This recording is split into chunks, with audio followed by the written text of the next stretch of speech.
Nous continuons aujourd'hui notre périple vers l'Est. Nous avons fini de traverser, ou à peu près, les déserts moyen-orientaux, notamment en compagnie d'Alexandre le Grand. Nous arrivons maintenant en Asie pluvieuse, en Asie des moussons. Nous allons aujourd'hui nous concentrer sur le cas du monde Indien, de l'Asie du Sud, qui s'étale en quelque sorte de l'Himalaya jusqu'à l'océan Indien. Nous allons souligner l'importance de l'héritage colonial britannique, de ces Britanniques qui avaient fait de l'Inde le joyau de la couronne. Nous allons aussi encore plus insister sur les héritages culturels proprement indiens, notamment les héritages religieux. Nous allons quand même élargir notre propos au-delà de l'Inde, jusqu'aux marches de l'Inde, en parlant notamment de ses voisins tels que le Pakistan, le Bangladesh, le Népal et le Sri Lanka, pour ensuite nous recentrer sur le domaine urbain indien en accordant notre attention donc à des villes aussi gigantesques que Bombay, Calcutta et Delhi, mais aussi à des villes moins importantes au point de vue démographique telles que Bénarès ou Udaipur, pour finalement aborder un thème transversal comme nous le faisons toujours, dans ce cas-ci les cyclones, ouragans et typhons, c'est-à-dire ces tempêtes tropicales extrêmes qui sévissent à l'échelle de l'ensemble de la ceinture tropicale mondiale.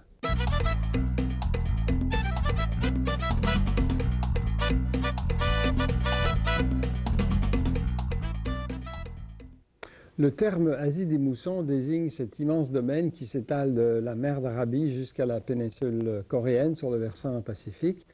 Le terme mousson vient d'un mot arabe, mausin, qui signifie saison.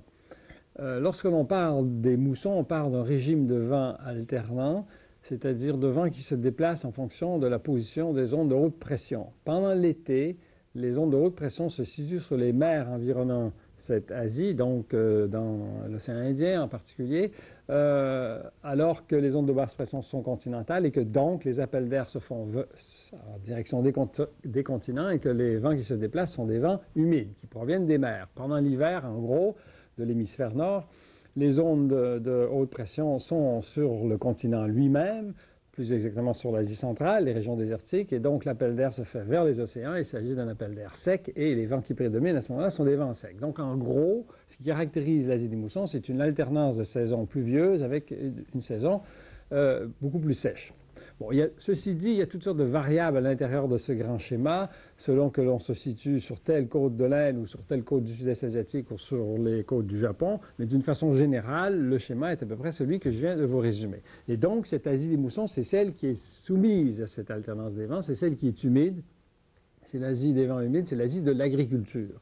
C'est aussi celle qui est très peuplée, 3,4 milliards d'habitants, c'est-à-dire à peu près 55% de la population du monde. Et si on la schématisait, on pourrait parler de 4 Asies en réalité, celle qui est au centre, celle qui est en quelque sorte désertique, qui est en contact avec le monde des grands déserts, c'est celle des châteaux d'eau, on y reviendra, et celle des 3 grands éventails au sud, au sud-est et à l'est du continent eurasiatique. Bon, cette Asie des moussons, elle est donc rassemblée autour de ce que j'appelle la gourde himalayo-tibétaine, le château d'eau himalayo-tibétain, en éventail donc vers les mers, en marge, en quelque sorte, à la périphérie des déserts de l'Asie centrale. Partout, cette Asie reçoit plus de 50 cm de pluie annuelle et très souvent beaucoup plus, jusqu'à 2 mètres pour presque l'ensemble du sud-est asiatique insulaire.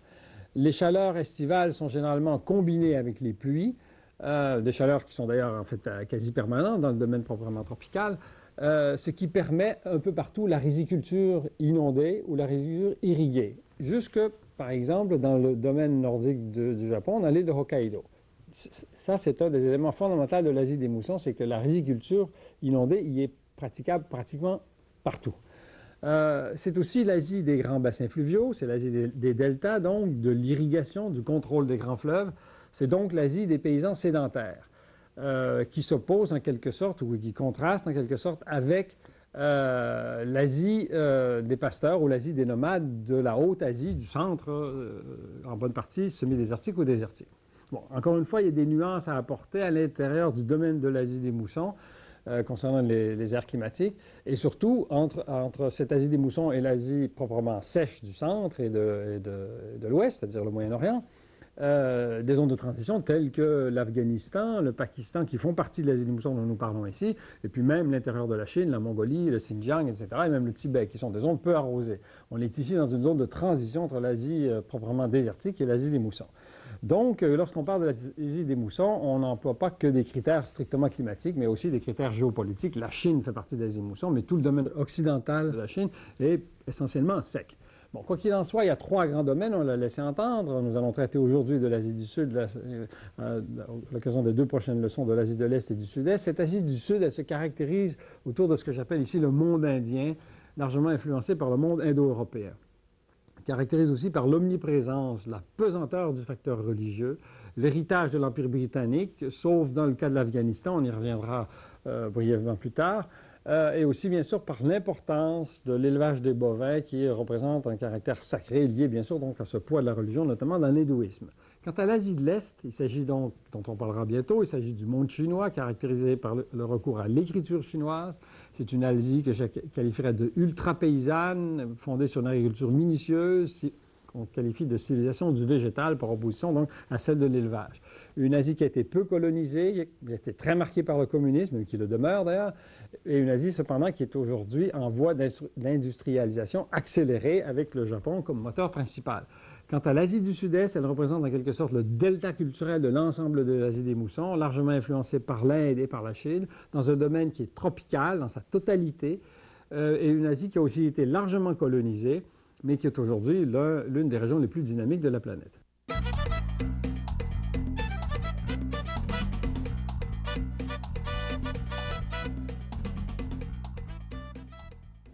Le cadre géographique dont nous parlons ici s'étale de l'Himalaya à l'océan Indien et il comprend bien sûr la péninsule indienne proprement dite et ses marges montagneuses et ses guirlandes insulaires. Tout ceci comprend 8 pays rassemblant 1,425 milliard d'habitants environ sur un peu plus de 5 millions de kilomètres carrés, ce qui donne une densité moyenne pour l'ensemble du domaine de 280 habitants au kilomètre carré, ce qui est largement supérieur à ce que nous avons vu et à ce que nous verrons même dans le domaine de l'Asie orientale. Ces 8 pays sont l'Afghanistan et le Pakistan sur la bordure nord-ouest, donc en partie désertique, le Népal et le Bhoutan dans la chevelure himalayenne de l'Inde, le Bangladesh sur le versant nord-est, et puis bien sûr le Sri Lanka et les Maldives dans l'océan Indien. On est ici dans un domaine qui est en quelque sorte en rupture avec les zones de faible densité, les zones désertiques, n'est-ce pas, du Moyen-Orient et de l'Afrique du Nord. Et il est composé, ce domaine largement peuplé, de 4 grands ensembles physiographiques. D'abord au nord, l'immense arc himalayen, n'est-ce pas, ou l'arc alpin, pardon, montagneux, en forme d'accent circonflexe, composé à l'ouest, n'est-ce pas, des monts Kirtar, Suleiman et Hindu Kush, des grandes chaînes de montagnes qui deviennent de plus en plus élevées avec le Hindu Kush. La clé de voûte de l'ensemble des grandes montagnes d'Asie centrale, le Pamir, ensuite la chaîne du Karakoram, et puis bien sûr l'immense chaîne de l'Himalaya qui s'étale d'ouest en est sur 2000 km, pour ensuite être bordée sur le versant oriental par les monts Patkai et Arakan à la limite entre le Bengale et bien sûr la Birmanie. La chaîne himalayenne rassemble, et Karakoram rassemble 7 ou 8 sommets de plus de 8000 mètres. Cela comprend le Nanga Parbat et le K2, qui lui monte à 8600 mètres. Entre ces deux grands sommets s'écoule le Haut-Indus dans des paysages absolument grandioses. Bon, plus à l'est, le Dholagiri, ensuite l'Annapurna, l'Everest, et puis bien sûr le sommet de tout, le sommet, et puis bien sûr le Kanchenjunga.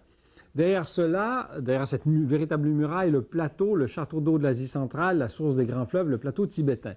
De tous les grands fleuves de l'Asie des moussons, on le verra. Ça comprend donc ceux de l'Asie du Sud, le Brahmaputra, l'Indus et le Gange, qui forment ce que j'appelle le Big, n'est-ce pas, qui forment la plaine indo-gangetique au pied donc de cette muraille, plaine qui se caractérise par les fortes densités de population et une agriculture largement présente, une agriculture essentiellement irriguée.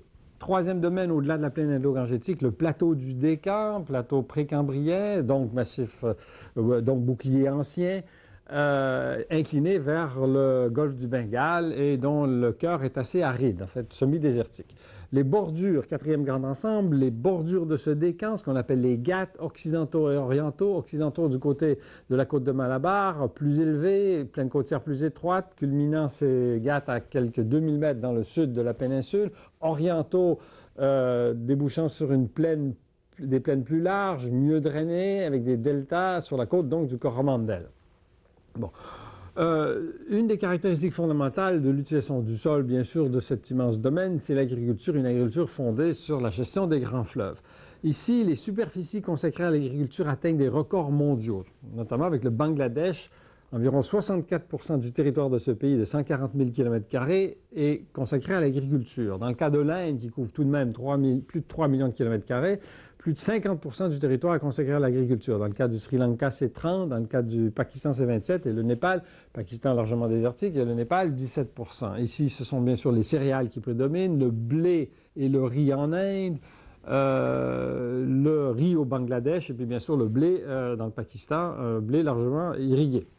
Des cultures commerciales très connues, bien sûr le thé, on est ici dans le domaine par excellence de la production du thé avec l'Inde et le Sri Lanka, le coton et le jute, notamment au Bangladesh. Faut rappeler qu'on est ici en bordure du désert, dans le nord-ouest, il ne faut pas oublier, le désert de Thar, qui se termine au fond sur les rives de l'Indus, en quelque sorte, est le dernier représentant de cette longue série de déserts, alors qu'on arrive avec l'Indus dans le domaine de l'Asie des moussons proprement dit. Où donc l'irrigation joue un rôle crucial. 80% des terres agricoles du Pakistan sont irriguées, le tiers de celles du Bangladesh, le quart de celles de l'Inde. Bref, les grands fleuves jouent un rôle crucial, mais il y a aussi des fleuves un peu partout, sur le plateau du Décan notamment, qui jouent un rôle équivalent, dont le fleuve Narmada sur la bordure nord-ouest de ce plateau, dont les fleuves Krishna et Godavari qui se jettent dans le golfe du Bengale. Et qui donc, dans leur bassin et particulièrement dans leur delta, ils ont des deltas aussi, ces fleuves qui se jettent dans le golfe du Bengale, ressemblent de très fortes densités de population. Bon, l'Inde ou le monde indien n'est époque agricole, il y a aussi une industrialisation qui ne cesse de s'accentuer, qui est en progression rapide. Dans le cas de l'Inde, maintenant, il y a environ 30% de la population qui est employée dans l'industrie, alors que c'était de l'ordre de 25% en 1975-80. Bon, c'est une progression qui est lente, mais qui est certaine, dans un contexte où la masse paysanne prédomine toujours. 60% des emplois, ou presque 60% des emplois, sont assurés par le domaine agricole, mais dans un monde où la pauvreté prévaut largement.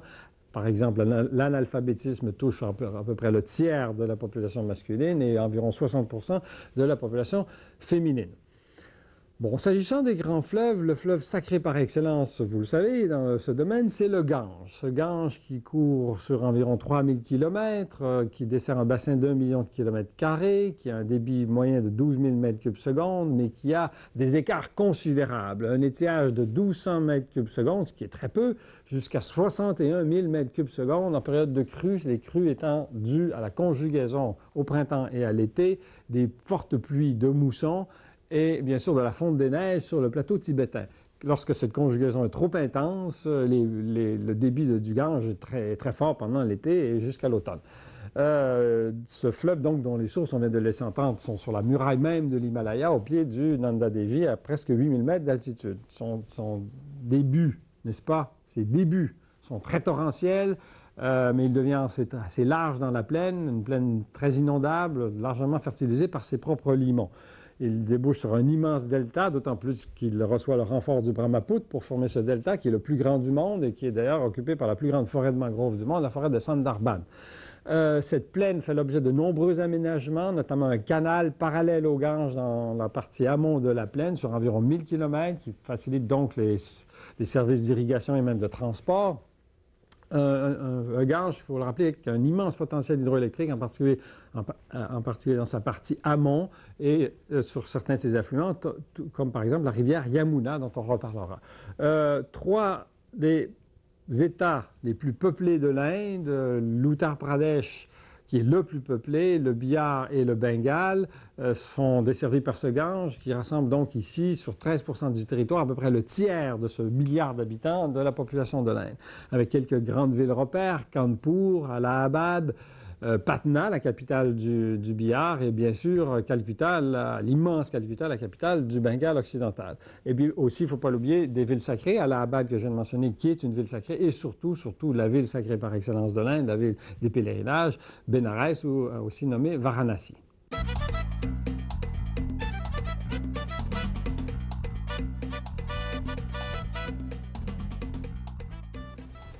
Vous vous rappelez, nous avons par le passé évoqué à quelques reprises l'importance de l'Empire britannique. Dans le cadre de cet empire, l'un des morceaux essentiels, ce que l'on a appelé le joyau de la couronne d'Angleterre, c'était bien sûr l'Inde. Il faut situer ça un peu, cette progression des Anglais sur le front indien, dans le contexte de ce que j'appelle moi-même la quête de l'Asie. C'est-à-dire que l'Occident a toujours été à la recherche des Indes. Nous avons donné un exemple classique, fondamental, celui d'Alexandre, lorsqu'il s'est rendu jusqu'à l'Indus, jusqu'aux portes de l'Inde. Bon, dans le cadre de l'expansion coloniale, il y a eu une véritable compétition un peu partout dans le monde, et notamment dans cette région, entre les Portugais, les Hollandais, les Français et les Anglais. Sur la côte de Malabar, dont nous venons de parler, qui a été en quelque sorte le lieu d'accueil parce qu'elle était favorisée par les vents de mousson et qu'elle est plus pluvieuse, plus agricole.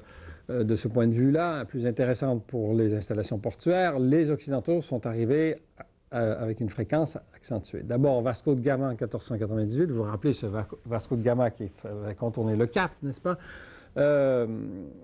qui a atteint Calicut, n'est-ce pas, en 1498, qui s'appelle Cosicode aujourd'hui. En 1510, Albuquerque qui conquiert Goa. Ensuite, les Anglais. Les compagnies de commerce qui commencent à prospérer dans la région, dont la East India Company, qui est formée en 1600 et qui ne sera démembrée qu'en 1858 et qui aura joué un rôle fondamental dans l'expansion coloniale britannique. Dans un contexte où la compétition avec la France s'accentue. 1674, les Français fondent Pondichéry, mais Pondichéry, ils en perdent le contrôle en 1761 alors qu'elle est prise par les Anglais dans le contexte de la compétition qui a impliqué même l'Amérique du Nord et donc Québec. Le traité de Paris qui suit en 1763 implique aussi cette question du partage colonial de l'Inde, puisque ici aussi, c'est les Anglais qui remportent le gros morceau. Et qu'ils continuent leur conquête, en quelque sorte, cette fois-ci par les armes, en menant des campagnes militaires contre les Maraths, notamment dans le nord, dans le Maharashtra de fin 18e, début 19e, contre les Sikhs dans le Punjab au milieu du 19e siècle, lesquels Sikhs vont d'ailleurs ensuite être largement intégrés à l'armée britannique parce que les Anglais avaient découvert leur capacité militaire à ces Sikhs. Et puis bien sûr les campagnes contre les Afghans, beaucoup moins réussies, celles-là, il y en a eu plusieurs campagnes militaires, 1838-39, 1878 et même 1919, jamais vraiment remportées par les Britanniques, sans succès définitif, à un point tel qu'ils abandonnent le morceau et qu'en 1921, l'Afghanistan a une indépendance formelle dans un contexte où il n'avait jamais vraiment fait partie de l'Empire britannique. Bon, cet empire, les Britanniques vont ensuite le consolider.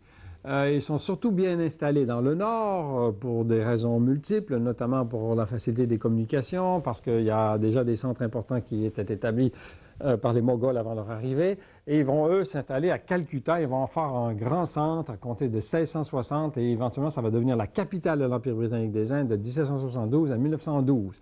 Et les Anglais appliquent dès lors le principe de diviser pour régner en passant des ententes distinctes avec les potentats locaux, les Maharajas. En leur laissant la gestion des États princiers, mais que les Anglais vont protéger. Bon, méthode qu'ils ont employée à bien des régions du monde.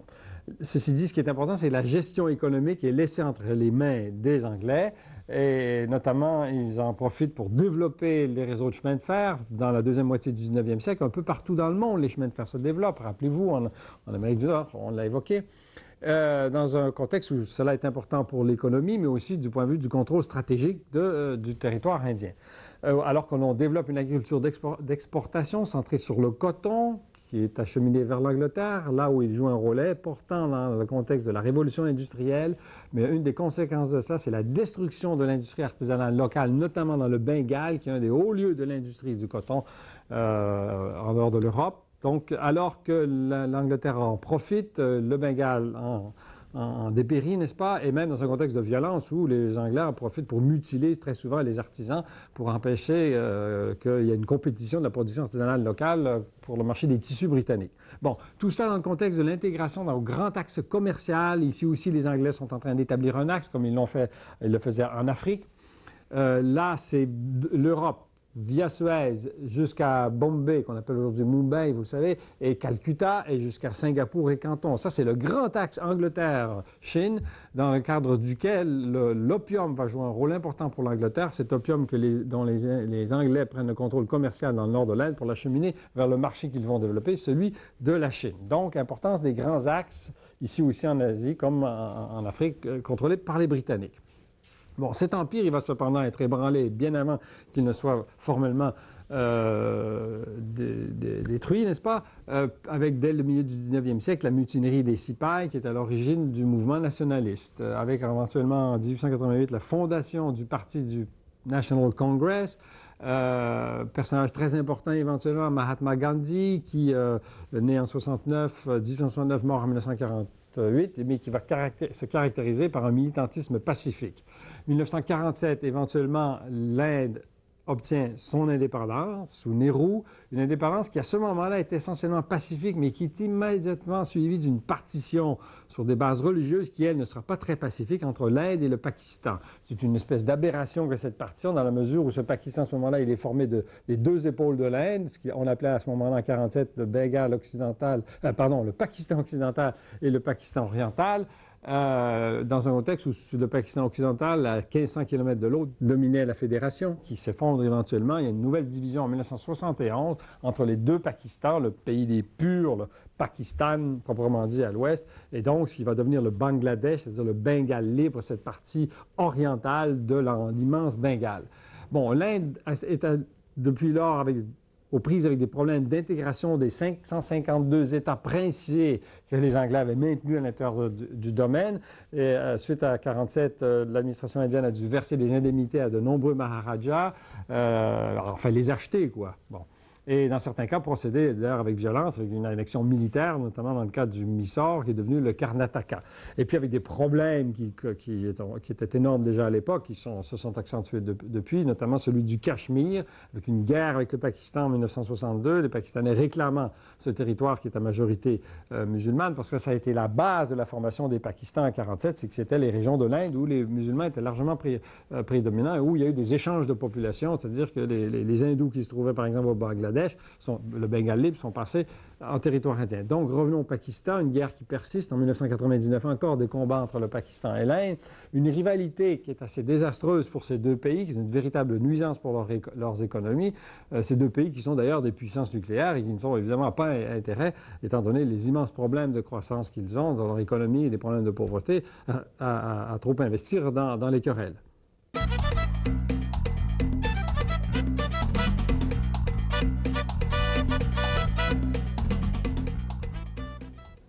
Le sous-continent indien a été le lieu de la rencontre entre les civilisations indo-européennes et les civilisations dites dravidiennes, ce qui explique en partie la grande richesse linguistique, mais seulement en partie, puisqu'au-delà des langues indo-européennes et dravidiennes, on trouve aussi dans cette région des langues austro-asiatiques et des langues sino-tibétaines.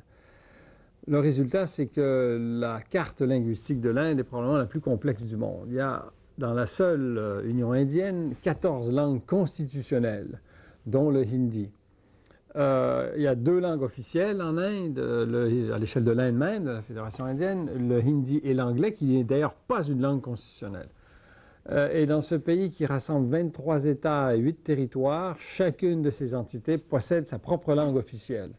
Il y a en plus quelques langues officielles dans certains États qui n'ont pas le statut de langue constitutionnelle. Finalement, on compte quelques 1500 dialectes à l'intérieur du territoire de l'Union indienne. Et il y a plusieurs écritures qui sont utilisées. Il y en a certaines qui sont communes à plusieurs langues. Il y a certaines langues qui s'expriment via plusieurs formes d'écriture. C'est le cas notamment du Santali qui s'écrit dans 5 formes d'écriture.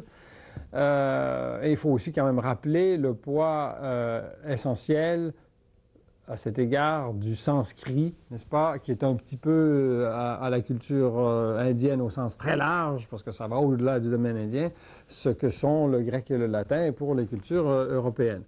Mais au total, donc, rappelons l'importance, le poids immense de la culture, tant de la culture spirituelle que de la culture matérielle dans ce monde indien, et en particulier des religions. Les religions qui marquent et qui imprègnent tout, ou presque. Et d'abord et avant tout, bien sûr, dans le domaine indien, l'hindouisme, qui est d'ailleurs spécifique à la région. C'est la religion la plus ancienne et la plus prolifique, puisqu'il y a environ 850 millions d'hindous dans le monde, dont plus de 800 millions, c'est-à-dire plus de 80% dans la seule Union indienne. Les autres se trouvent essentiellement dans les autres pays de la région. Une religion qui date du XIIe siècle avant notre ère, fondée sur des textes sacrés, les Védas, qui ont été apportés par les Aryens, n'est-ce pas? dans ce cadre des grandes migrations aryennes vers l'Asie centrale, et qui a évolué cette forme religieuse vers ce qu'on appelle le brahmanisme, fondé sur les varnas ou l'existence des castes, et sur la reconnaissance d'une espèce de trinité, une triade, la Trimurti, les trois dieux, Vishnu, Shiva et Brahma, et puis surtout un panthéon autour de ces Trimurtis extrêmement prolifique. Une religion, il faut bien le reconnaître, très rétrograde, fondée beaucoup sur l'oppression et la répression, étant donné la structure des castes, mais aussi qui est d'une grande fécondité culturelle.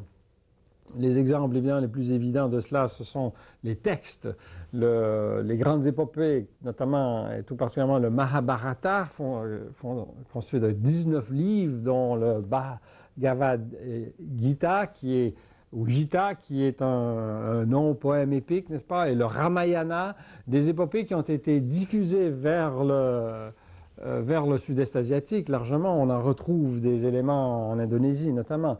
Et puis qui a laissé bien sûr des héritages monumentaux remarquables. Les grands temples à travers l'Inde sont nombreux. On peut penser à ceux de Khajuraho, Madhya Pradesh, qui ont été érigés du 9e au 13e siècle, et ceux du sud, notamment Mahabalipuram et Madurai dans la province du Tamil Nadu, dans l'état du Tamil Nadu, dans le sud-est de l'Inde. Mais surtout une religion qui implique bien des contraintes, n'est-ce pas? Le système des castes, c'est-à-dire ce système un peu fermé qui va même jusqu'à considérer certaines personnes comme hors caste, comme intouchables, a des conséquences sociales très sérieuses qui se manifestent même dans la géographie des quartiers, même dans des villages. Il y a des villages où les hors castes sont interdits dans le village même, ils doivent vivre à l'extérieur. Et puis, bien sûr, certaines des pratiques que cette religion recommande ou impose, comme le respect de la vache. Il ne faut pas oublier qu'il y a 200 millions de bovins dans le seul sous-continent indien. C'est le plus grand cheptel bovin au monde. Il y a même 100 millions de buffles, ce qui dépasse largement les grands troupeaux tels que même celui des États-Unis. Et que cet élevage de la vache sacrée n'est pas très rentable, les rendements laitiers sont très faibles, étant donné qu'on est obligé de garder les vaches en vie très longtemps et qu'elles sont mal alimentées. Elles ont cependant un certain avantage économique puisqu'elles fournissent une bonne partie du combustible nécessaire, sous la forme de ce que vous savez, à l'économie villageoise dans des régions où les ressources forestières ont été largement dégradées par l'occupation humaine. Deuxième religion en importance à l'échelle historique, mais non plus en termes démographiques, le bouddhisme qui est né dans la région. La naissance de Bouddha au 6e siècle avant notre ère se situe quelque part au pied de l'Himalaya. Et cette religion, cependant, connue, contrairement à l'hindouisme, une expansion panasiatique formidable, à un point tel qu'aujourd'hui, le bouddhisme est beaucoup plus répandu à l'est de l'Inde qu'en Inde proprement dite. Il ne compte que pour 1% de la population du pays, 6% au Népal, à peu près 70% quand même au Sri Lanka et au Bhoutan, mais surtout son héritage culturel est immense, notamment par tout ce qui est associé aux croyances bouddhistes, mais aussi, là aussi, par l'héritage monumental. Il faut penser aux grottes d'Ajanta, qui datent du 2e siècle avant notre ère au 6e siècle de notre ère, au nord de Bombay ou de Mumbai, si vous voulez, et puis notamment au Sri Lanka, des hauts lieux tels que Sigiriya, avec des fresques tout à fait remarquables qui datent du 5e siècle, ou les grands centres de Polonnaruwa ou Anuradhapura dans le nord de ce Sri Lanka. Mais enfin, deuxième religion en importance, ici au plan démographique, beaucoup plus récente, l'islam qui est arrivé dans la région dès le 8e siècle, mais qui s'est vraiment développé en Inde qu'à compter de la fin du 12e, qui a connu une expansion phénoménale du 16e au 19e siècle avec le développement de l'empire des Moghols, qui était donc venu d'Afghanistan, qui ont laissé des vestiges tels que les forts rouges très connus de Delhi et de Agra, et même le formidable Taj Mahal, un des plus beaux monuments au monde, le mausolée qui date du XVIIe siècle. Un islam qui a lutté contre l'hindouisme et qui a lutté aussi contre les Anglais, et qui aujourd'hui est bien sûr largement répandu dans la région. Il ne faut pas oublier que 95% de la population du Pakistan, c'est-à-dire environ 150 millions de personnes, sont musulmanes. Que 85% de la population du Bangladesh, c'est-à-dire environ 110 des 130 quelques millions de la population du pays, le sont également, etc. On a la plus grande... Puis en Inde, 12% de la population de ce pays d'un peu plus d'1 milliard est musulman, ou sont musulmans. Le total, c'est qu'on a plus de 400 millions de musulmans dans l'Asie méridionale, ce qui en fait la plus grande concentration au monde. Et que surtout, il y a une montée de l'intégrisme contemporain dans le contexte de cette pauvreté dont nous avions parlé lorsque nous avons parlé de l'expansion de l'islam récemment. Bon, d'autres religions importantes, le jaïnisme et le sikhisme fondé au 16e siècle dans le bassin de l'Indus, dans le Punjab, la région des 5 rivières, donc des affluents de l'Indus, des oasis, région d'oasis en quelque sorte entre les déserts moyen-orientaux et l'Asie des Moussons proprement dite, qui est à l'origine une religion qui a été conçue au 16e siècle pour réconcilier les deux religions considérées excessives, à savoir l'hindouisme et l'islam. Des Sikhs qui ont été des formidables guerriers, on en a parlé, et ce Punjab qui est aujourd'hui cependant divisé entre le Pakistan et surtout l'Inde, parce que la majorité de ces Sikhs donc, sont aujourd'hui en Inde, une population totale de l'ordre de 20 millions d'habitants, et surtout aussi, il faut le rappeler, une très importante diaspora dans le monde de ces Sikhs, y compris au Canada. Bref, dans ce monde indien, les religions sont au cœur, au centre des enjeux et des débats.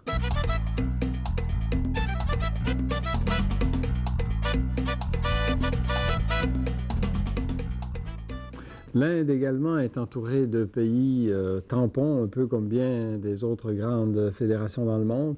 Et s'agissant de marches, le Népal en représente une assez classique. Ce petit pays de 140 000 km², rassemblant quelques 24 millions d'habitants, ce qui donne une densité très élevée pour un domaine aussi montagneux, de 170 habitants au km², représente l'un des premiers États indépendants dans l'Empire britannique, puisqu'en 1923, déjà, le pays s'est vu accorder son indépendance, est devenu un royaume officiellement hindou, d'ailleurs, puisque 90% de sa population pratique cette religion. Il s'agit d'un pays véritablement à étage, dans la zone qui est en contact avec l'Inde. Au sud, on est dans ce que l'on appelle le Terai, c'est-à-dire une forêt tropicale marécageuse qui grimpe tranquillement vers le plateau central et les premiers contreforts de l'Himalaya, qui représentent le cœur du pays. Entre 600 à 2000 mètres d'altitude, c'est la zone là la plus peuplée. Le terrail est très difficile d'ailleurs à vivre, n'est-ce pas? Et c'est sur ce plateau qu'on trouve les villes principales telles que Katmandou, situées à 1300 mètres d'altitude. Plus au nord, bien sûr, on arrive dans la chaîne de l'Himalaya et les grands sommets dont nous avons déjà parlé, dont l'Annapurna et l'Everest. Bon, il s'agit d'un pays pauvre où plus de 80% ou environ 80% de la population est employée dans l'agriculture, un territoire cultivé à moins de 20%, on produit du riz, du maïs, du blé, de la canne à sucre, le jute, on élève les bœufs, mais tout cela avec des rendements très faibles dans une économie en bonne partie autarcique. Un pays aussi qui est très représentatif de la complexité culturelle de cette région. On y trouve des personnes ou des peuples d'origine sino-tibétaine de type mongoloïde. C'est le cas dans les zones de montagne en particulier avec un groupe tel que les Sherpas. On en retrouve aussi des sino-tibétains dans les bassins fluviaux, dans les vallées du centre. C'est le cas des Tamangs et des Newars. Alors que cependant, les peuples les plus nombreux sont ceux qui sont venus du sud, qui sont venus de l'Inde, en particulier les Gourkhas, qui sont arrivés seulement au 18e siècle et qui sont bien sûr hindouistes et qui expliquent donc cette large prédominance de l'hindouisme dans le pays. Un pays qui est quand même un pays fermé, un pays non seulement tampon, mais totalement enclavé, bénéficiant d'un environnement peut-être grandiose, mais difficile, où les communications sont effectivement difficiles à développer. Un pays qui est vraiment ce que l'on appelle sous-développé. L'analphabétisme touche plus de 40% des hommes et environ 80% des femmes. La pauvreté y est largement répandue dans ce pays qui, sur la table des indicateurs de développement humain, se situe au 154e rang, si je ne m'abuse, sur 174. Et qui est là, ce pays marqué par les tensions ethniques et religieuses entre les hindous, largement minoritaires, et les bouddhistes, qui ne représentent que 6%, et les musulmans, seulement 3%. Tout cela dans un contexte où, malgré les espoirs que l'on fonde dans le tourisme, celui-ci donne plus lieu à de l'exploitation et de la pollution de l'environnement qu'à autre chose. S'agissant des autres marches plus pesantes de l'Inde, des épaules que j'appellerais les épaules musulmanes de l'Inde, passons donc au Pakistan et au Bangladesh. Issus de cette double partition de 47 puis 71 que j'ai résumé tout à l'heure, ce Pakistan qui compte pour une population de quelques 157 millions d'habitants, qui croît, en l'an 2000, qui croît au rythme de 2,7% par année à peu près, ce qui est énorme et qui est à 95% musulmane. Sur un territoire de 800 000 km², ce qui donne une densité très élevée pour un territoire où les déserts occupent plus de la moitié de l'espace, environ 200 habitants au kilomètre carré. former donc des provinces du Baloutchistan, mais essentiellement désertiques, la plus étendue de toutes, de la frontière du nord-ouest, du Sindh et du Punjab, qui est donc un élément très original, n'est-ce pas, de ce Pakistan dont on a déjà parlé comme étant divisé, ce Punjab, avec l'Inde. Donc, un pays largement désertique où l'Indus est un peu le Nil du pays. Enfin, l'économie du pays en dépend largement. L'agriculture, on l'a dit, est irriguée à 80%. C'est essentiellement à partir des eaux de l'Indus et de ses affluents. Une civilisation de l'Indus qui est fort ancienne, qui remonte au moins au 3e millénaire avant notre ère. Il y a des ruines d'une ville qui s'appelle Mohenjo-Daro qui ont été exhumées, n'est-ce pas, de ce bassin de l'Indus, qui représente donc un élément de l'histoire des civilisations urbaines. Un pays qui dépend beaucoup des barrages qui appartiennent à ce bassin de l'Indus, des barrages dont la construction a été largement financée par la Banque mondiale sur le Haut-Indus et sur un des affluents de celui-ci, dans un cas près de la frontière, dans la frontière du nord-ouest, le barrage de Tarbela et celui de Mangla dans le nord du Punjab, à proximité du Cachemire, donc ce Cachemire convoité à l'endroit de l'Inde. Bon, un pays qui est cependant marqué, hélas, par le tribalisme, croisé avec l'islam et surtout l'islamisme, là aussi très largement entaché par la pauvreté et l'analphabétisme. Un pays marqué par les régimes militaires fréquents, des budgets militaires exagérés, notamment à cause de cette compétition avec l'Inde. Un pays peu urbanisé, seulement un tiers de la population, avec des villes cependant très pesantes telles que Karachi, avec plus de 6 millions d'habitants, Lahore et Islamabad, la capitale intérieure, établie en 1959 en tant que capitale. Le Bangladesh, de l'autre côté de l'Inde, Bangladesh veut dire Bengale libre, musulman à 85%, 130 millions d'habitants, 900 habitants au kilomètre carré, une densité extrême, le pays le plus densément peuplé au monde. Il s'agit de pays de dimension honorable, n'est-ce pas? Essentiellement constitué de la plaine du Gange, du delta du Brahmaputra et du Gange qui se rejoignent, on l'a mentionné, et d'un petit secteur de montagne dans le sud-est. Il s'agit d'une immense galette de limon, le plat pays par excellence, occupé en partie par la forêt de mangrove de Sundarbans dont nous avons parlé, un pays qui est à seulement quelques mètres au-dessus du niveau des fleuves, donc qui est très vulnérable aux crues de ceux-ci, en particulier aux crues du Brahmaputra, qui est le principal ici, qui a un débit très important de 20 000 m3, plus puissant que le Gange, dont les crues peuvent atteindre 75 000 m3. Toutes choses sont particulièrement dangereuses lorsqu'elles se conjuguent avec l'arrivée des cyclones, c'est-à-dire ces tempêtes tropicales dont nous allons parler un peu plus tard. On l'a dit, cultivé à 64%, largement irrigué, production de riz, de jute, le deuxième producteur mondial, de thé, élevage de chèvres important, mais tout à fait déficitaire quand même, étant donné cette immense densité sur ce petit territoire de 140 quelques mille kilomètres carrés. Des problèmes de malnutrition, de maldistribution des terres, inégalité dans la répartition des terres, donc des problèmes de terre très sévères, des conflits entre les musulmans qui représentent la large minorité, mais les hindous qui comptent pour 13% de la population, depuis cette fameuse division, n'est-ce pas, de 47. Une division qui a été néfaste d'ailleurs au monde bengale. Quand je parle du Bengale au sens large, je pense à ce Bangladesh, donc oriental, et le Bengale occidental en Inde, qui comptent ensemble pour 200 millions d'habitants, il faut le rappeler, donc l'une des langues les plus importantes au monde, que c'est la langue bengali. Un pays qui est marqué par l'exode permanent des pauvres vers l'Inde qui a même construit des secteurs de murs pour essayer d'empêcher ces migrations, donc largement marqué lui aussi, hélas, par la pauvreté, malgré les efforts d'une banque qu'on appelle la Banque Grameen, qui réalise de véritables miracles grâce aux prêts qu'elle fournit aux femmes. Bon, quelques remarques sur un pays de l'océan Indien, le Sri Lanka, ce qu'on a appelé la perle tropicale, une vingtaine de millions d'habitants, marqué par la culture du thé, l'EVA, les pierres précieuses à l'échelle historique, qui a une histoire d'une île convoitée. Déjà, les Romains en connaissaient l'existence. Elle a été colonisée par des peuples venus de l'Inde, même avant que les Romains la connaissent, bien sûr, cette Taprobane, que l'appelaient les Romains, il y a 3000 ans avant notre ère, mais ensuite les Portugais, beaucoup plus tard bien sûr au 16e siècle, qui sont arrivés à Colombo, les Hollandais et finalement les Britanniques qui en ont pris possession fin du 18e siècle, qui lui ont accordé une autonomie en 31, une indépendance en 48, alors qu'à ce moment-là, on appelait ça la perle de la couronne d'Angleterre dans le domaine britannique, par opposition à joyau pour ce qui est de l'Inde. Un domaine peu urbanisé aussi. Aussi une population cependant beaucoup moins pauvre, beaucoup plus alphabétisée que dans les pays du reste du monde indien, mais une population divisée. Les bouddhistes, 70%, on appelle les Singhalais proprement dit, dont les ancêtres sont arrivés avant l'ère dite chrétienne, et les hindous, dont la présence, même si elle remonte à beaucoup plus longtemps, sont ici représentés par des Tamouls qui ne sont arrivés qu'au XIe siècle. Et ces Tamouls hindous et ces Singhalais bouddhistes sont en conflit larvé depuis des décennies. Ceci ensanglante le pays et pose des problèmes énormes à ce qui était, à bien des égards, le pays le mieux parti après la partition de l'Empire britannique des Indes, doté d'un immense héritage culturel. On a évoqué ces grands centres tout à l'heure de Sigiriya, de Polonnaruwa et d'Anuradhapura, mais qui, pour le moment, a à résoudre le problème de la relation entre les Singhalais et les Tamouls.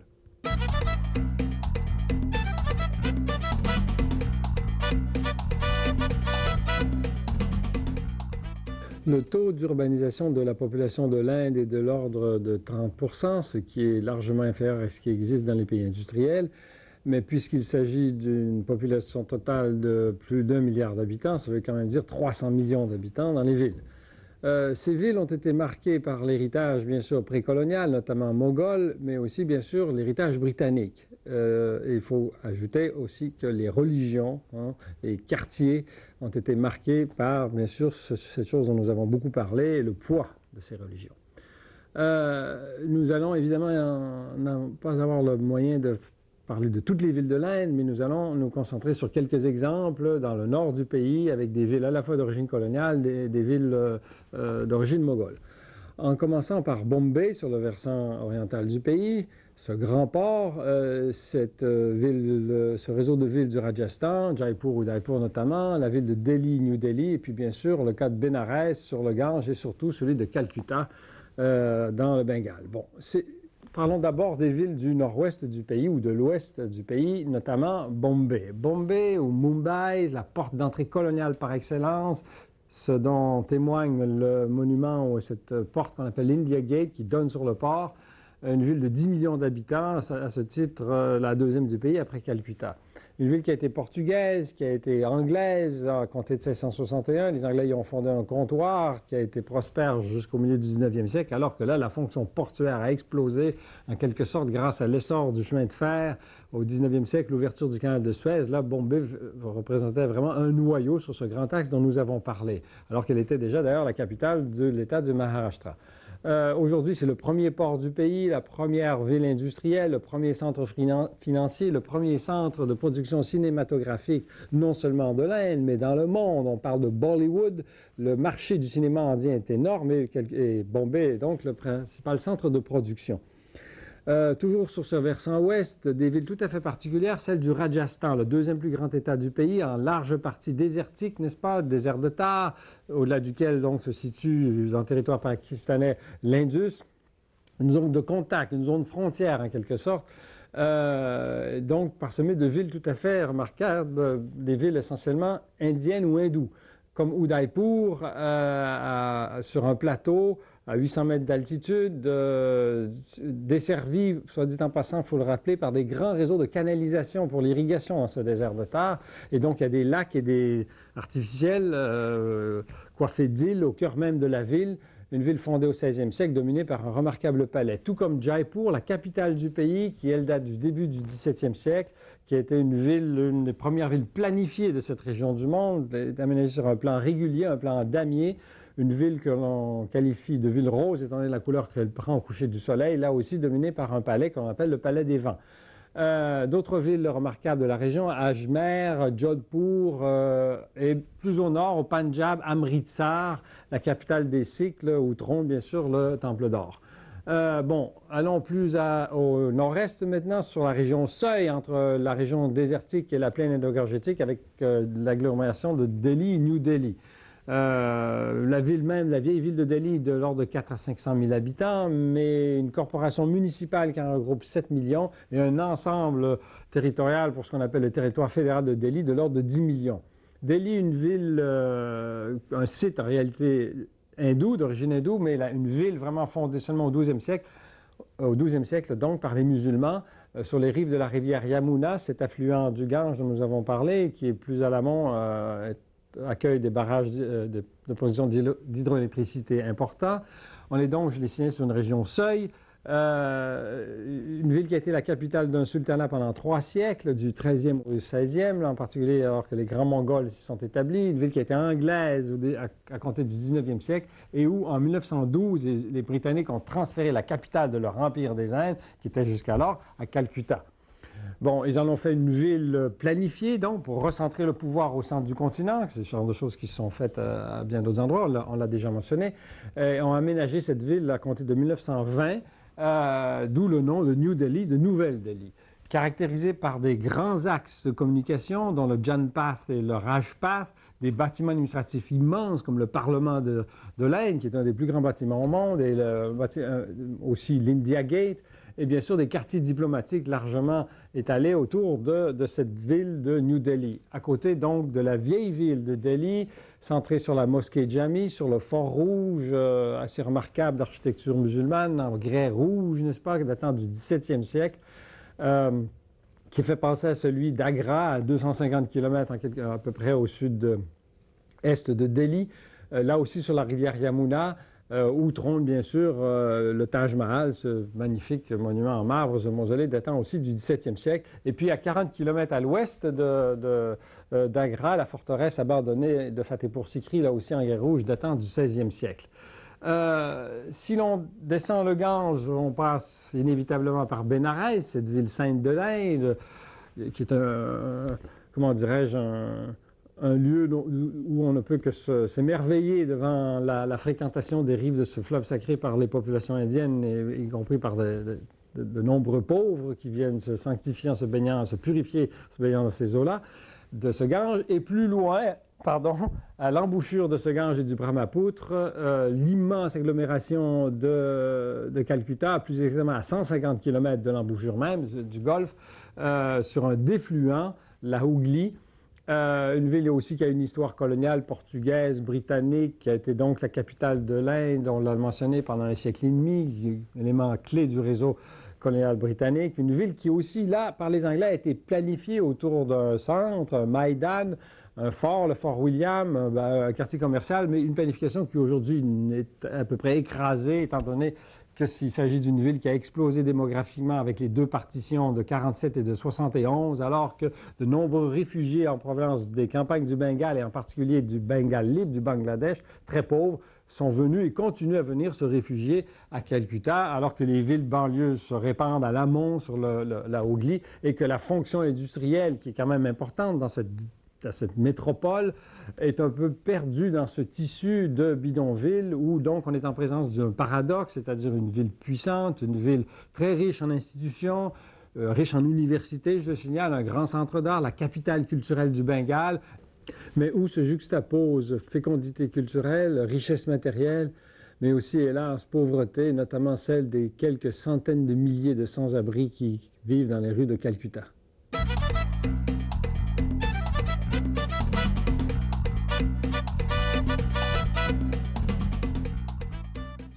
Lorsque les tempêtes qui se forment sur les mers tropicales, généralement entre les latitudes de 5 et 10 degrés, soit au nord, soit au sud de l'équateur, atteignent un certain seuil, on les considère comme des cyclones tropicaux, que l'on appelle ailleurs, selon les océans, des ouragans ou des typhons. Ces tempêtes se déplacent généralement vers les rives, se déplacent toujours vers les rives orientales des continents, donc d'ouest en est, en remontant vers le nord lorsqu'elles sévissent sur les océans du nord et en descendant vers le sud, toujours en direction de l'est, donc sud-est, dans les océans méridionaux. Ces tempêtes sont beaucoup plus fréquentes dans l'hémisphère nord et surtout elles sont plus conséquentes puisque dans le sud, les océans étant beaucoup plus larges, les tempêtes ont tendance à s'y éteindre avant d'atteindre les côtes. Elles se forment généralement entre juillet et octobre dans l'hémisphère nord et entre janvier et avril dans l'hémisphère sud et peuvent durer quelques jours seulement, mais jusqu'à 30 jours dans certains cas. Bon, les conditions fondamentales, c'est qu'elles sont liées à la température de l'eau des océans. Les tempêtes se forment sur les mers chaudes lorsque la température des eaux de surface dépasse le 26,5 degrés centigrades ou 80 degrés Fahrenheit. alors que se forment des zones de basse pression dites tropicales, des zones qui s'éloignent de l'équateur, donc vers le nord ou vers le sud, dans un contexte où il y a une condensation de l'air humide et que se forment alors d'épaisses colonnes de nuages qui vont être éventuellement porteuses de pluie. Ces zones qui se déplacent donc vers les aires continentales peuvent avoir un diamètre de 100 jusqu'à 1000 km. Elles se déplacent, les zones elles-mêmes, entre 20, 30 ou même 50 km à l'heure de vitesse, toujours vers les continents, mais surtout, elles tournent sur elles-mêmes. Autour de l'œil de la tempête, ces zones tournent comme une toupie et les vents circulaires peuvent atteindre, ou même plutôt dépasser 120 km à l'heure, d'où c'est le seuil dont je parlais tout à l'heure, c'est ici qu'il est établi. On parle là de force cyclonique ou de hurricane force. Et au-delà de ça, donc, une tempête tropicale est classée cyclone tropical. Les vents circulaires au centre atteignent donc des pointes quelquefois qui peuvent aller jusqu'à 250 ou même 300 km à l'heure. Cette rotation est causée par la force de Coriolis et fait que dans l'hémisphère nord, elle se fait dans le sens des aiguilles d'une montre et dans l'hémisphère sud, dans le sens contraire dans l'hémisphère nord et dans le sens des aiguilles d'une montre dans l'hémisphère sud. Enfin, peu importe, tout cela génère donc ce que l'on appelle des ouragans dans l'Atlantique, des cyclones dans l'océan Indien et des typhons dans le Pacifique. Le terme ouragan, je vous signale, est d'origine caraïbe, dans une langue caraïbe, un dieu. Ici, donc, ces ouragans frappent les côtes de la Floride, les côtes des îles Antillaises, bien sûr, et celles du golfe du Mexique. Il n'y a pas d'ouragan sur la côte pacifique de l'Amérique, je vous signale. Les cyclones, quant à eux, frappent surtout les côtes du golfe du Bengale, tout comme, bien sûr, les côtes méridionales de l'Afrique, ici dans l'hémisphère sud, notamment Madagascar et le Mozambique. Alors que finalement, ce que l'on appelle les typhons, qui est un terme dans le Pacifique, qui est un terme qui vient de la langue chinoise, qui vient du mot typhoon, qui veut dire grand vent, qu'on appelle aussi bagyo aux Philippines, frappe donc l'ensemble de l'archipel, ou la majeure partie de l'archipel des Philippines, le Vietnam, le sud de la Chine, et même quelquefois l'extrême sud du Japon, tel que dans les îles de Ryukyu, dans l'extrême sud tropical du territoire japonais. Bon, les ouragans, typhons ou cyclones se forment dans plusieurs bassins sur les océans. Il y en a 4 qui sont particulièrement dangereux. Le bassin dit de l'Atlantique, qui est donc sur le versant de l'Atlantique Nord, du côté des Caraïbes, le bassin du Pacifique Nord-Ouest et 2 bassins de l'océan Indien. Dans l'océan Indien Nord, celui qui concerne le golfe de Bengale et la mer d'Arabie, et l'océan Indien Sud-Ouest, donc, qui concerne les îles Mascareignes, dont l'île de la Réunion, donc Madagascar, et bien sûr la côte du continent africain proprement dite. Bon, mais ce qui est important, outre la genèse de ces tempêtes tropicales, qu'il est important bien sûr de connaître, ce sont les conséquences qui sont liées au caractère destructeur des vents, je l'ai mentionné, qui peuvent atteindre des vitesses phénoménales. Le record connu, c'est 306 km à l'heure, enregistré avec un typhon dans le Pacifique du Nord-Ouest en 1979. L'ouragan Mitch, relativement récent, octobre 1998, 288 km à l'heure, celui donc qui a frappé les Caraïbes et l'Amérique centrale. Bon, donc, l'effet de ces vents, qui est effectivement destructeur, aussi les pluies diluviennes qui accompagnent ces typhons et qui occasionnent des inondations, en général encore plus destructrices que les vents eux-mêmes. Des pluies qui peuvent là aussi atteindre des sommets très impressionnants. Les pluies records que l'on connaisse, en tout cas, sont celles qui se sont déversées sur l'île de la Réunion dans les années 50-60. Enfin, la Réunion a reçu plusieurs typhons très dévastateurs. 114 cm, 1,14 m en 12 heures, 182 cm en 24 heures, le cyclone Denise en janvier 66, 247 cm en 48 heures, en avril 58, 324 cm, c'est-à-dire plus de 10 pieds d'eau, n'est-ce pas, en 3 jours, le cyclone Hyacinthe en janvier 80, et le même cyclone, sur une période de 10 jours, avait déversé 568 cm. Vous imaginez près de 20 pieds d'eau en 10 jours. Le problème qui a résolu, ce sont les inondations et les érosions, d'autant plus féroces, ces phénomènes d'érosion, qu'il y a eu déforestation. Or, on l'a déjà souligné, beaucoup des pays tropicaux qui sont frappés par de tels typhons sont largement dénudés de leurs forêts, d'où l'impact notamment de Mitch en Amérique centrale en octobre 1998. Donc, la grande vulnérabilité des pays pauvres. On a ici, dans ces pays, des problèmes de prévision, difficulté de prévision, d'évacuation des populations, ce qui n'est pas un problème dans un pays comme les États-Unis. Au Bangladesh, en 1970, 300 000 personnes sont mortes suite à un cyclone conjugué avec une vague de fond générée par ce cyclone et par des inondations, des crues liées au fleuve. Le Mozambique, début de l'an 2000, c'est un peu le même phénomène, des inondations difficilement contrôlables du fait de la mauvaise gestion du territoire ou des très fortes densités de population, ce qui est personnellement le cas du Bangladesh.